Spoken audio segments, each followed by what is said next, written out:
How do we address these trend lines of 30 plus years that are now glaring headlines and address these things with a sense of urgency that this moment demands? Because it's an interesting fact. You have two dreams, the American dream and the California dream.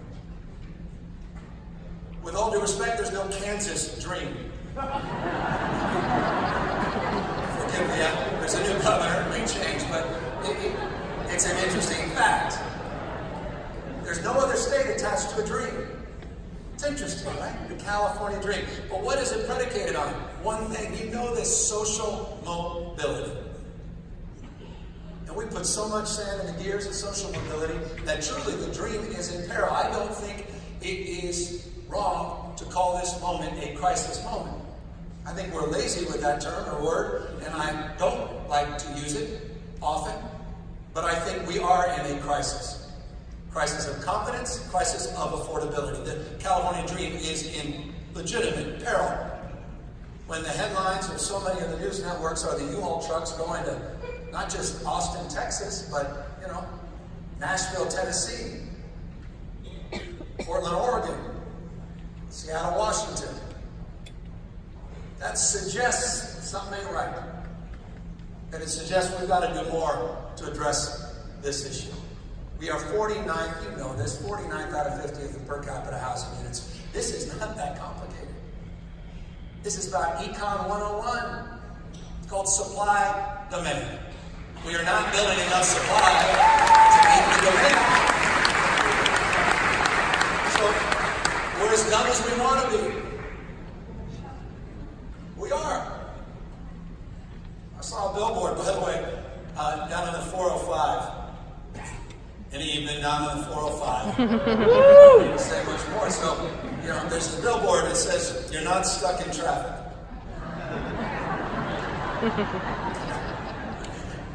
And about 20 minutes later, you get 50 yards closer.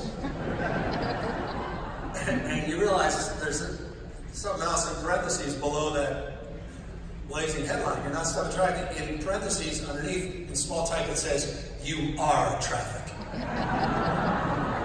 Right? Just think about that next time you call your wife or husband. "I'm sorry I'm late, I'm in traffic." "No, honey, you are traffic." But what is that billboard saying? And why am I even bringing it up?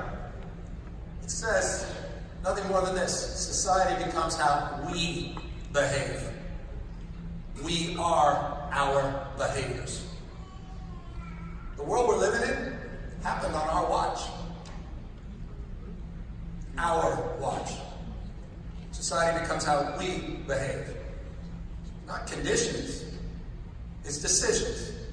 The decisions we deferred, we delayed, or denied that have created this moment. We created this moment. We made decisions. We chose not to increase housing production. We chose not, with a sense of urgency, to address this issue 30 years ago, 20 years ago, 10 years ago. We chose to deny the acuity of this crisis or delay a response to this crisis because it's hard. It's hard to have a CEQA conversation in Sacramento. It's hard to have land use conversations.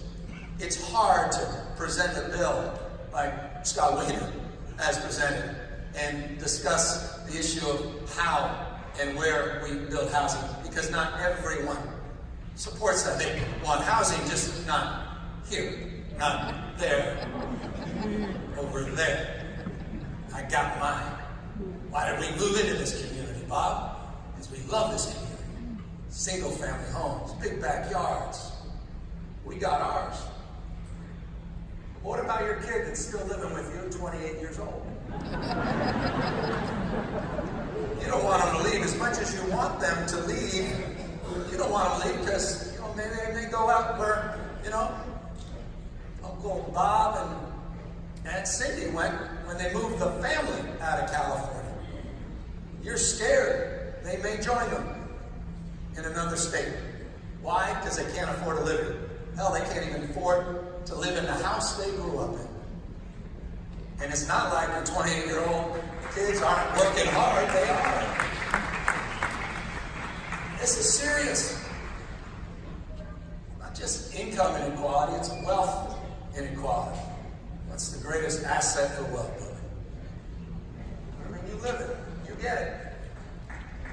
So this is a profoundly important moment. And it's punctuated, respectfully, by a number of other trend lines that are becoming headlines. There's a demographic trend line, there's an economic trend line, and there's a technological trend line, and they're all colliding together. It's truly a hinge moment in our history. We are about to enter a decade of real disruption. I believe that. Globalization, information technology detonating at the same time. Something big is happening in the plumbing of the world. You feel that. You sense that. You have family members that quite literally are working harder than ever, but honestly, legitimately, I know it's rote and cliched and politicians say this all the time, but they are running in place.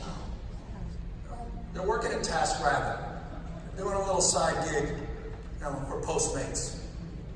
They may even have tried Uber and went to Lyft. That's not a judgment.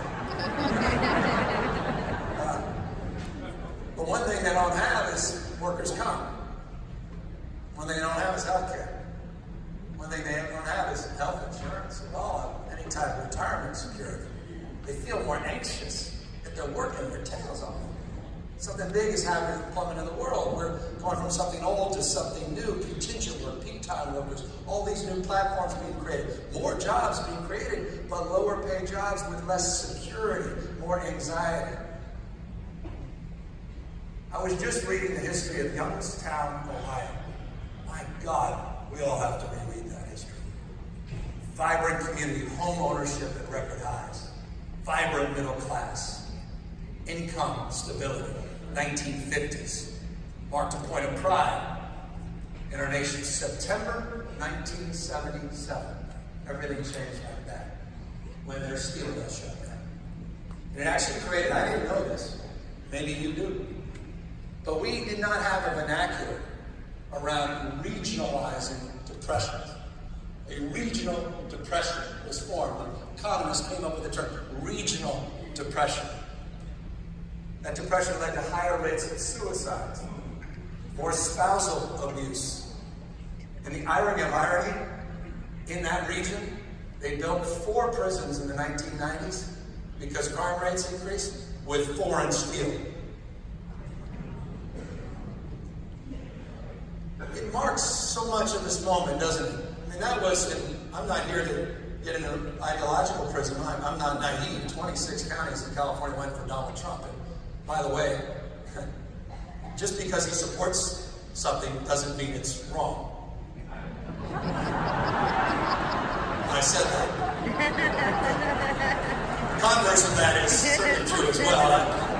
But it's an interesting point. I think we have to acknowledge that. But he certainly picked up on that. We better.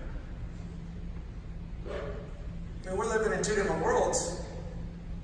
As I said, not just in the same state, but we really see that disparity. As we move off the coast, 30, 40 miles off the coast of the inland part of the state.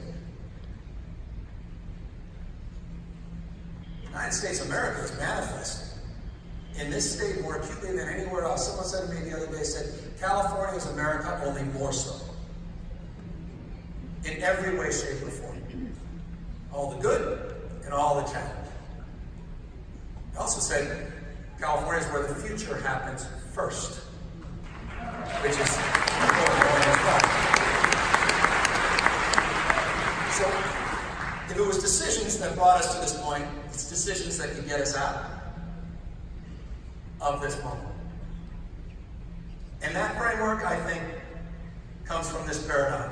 I am, for what it's worth, and I'm not campaigning here, but I just want you to know who you're dealing with for the next, until you recall me or get rid of me, who you're dealing with the next few years. I am not a redistribution Democrat.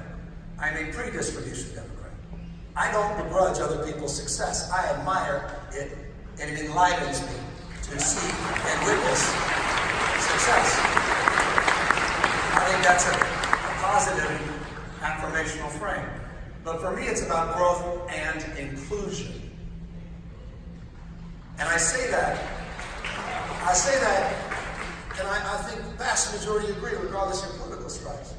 I'm a person, as you may know, I have 23 small businesses. I didn't get these inherited. Someone else didn't create these. I put pen to paper, quite literally pen to paper.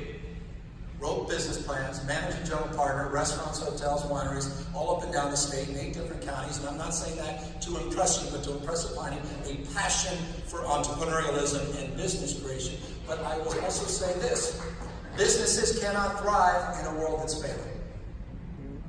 Businesses cannot thrive in a world that's failing. More income inequality, less consumer spending. Has an impact on growth.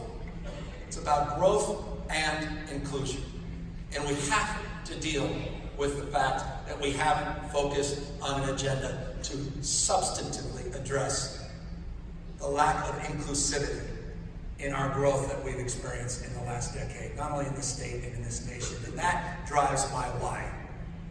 That drives my focus, my energy, and I hope it drives yours as well, because I think each and every one of you intimately understand that relationship. More consumer spending, a more vibrant middle class, higher commissions.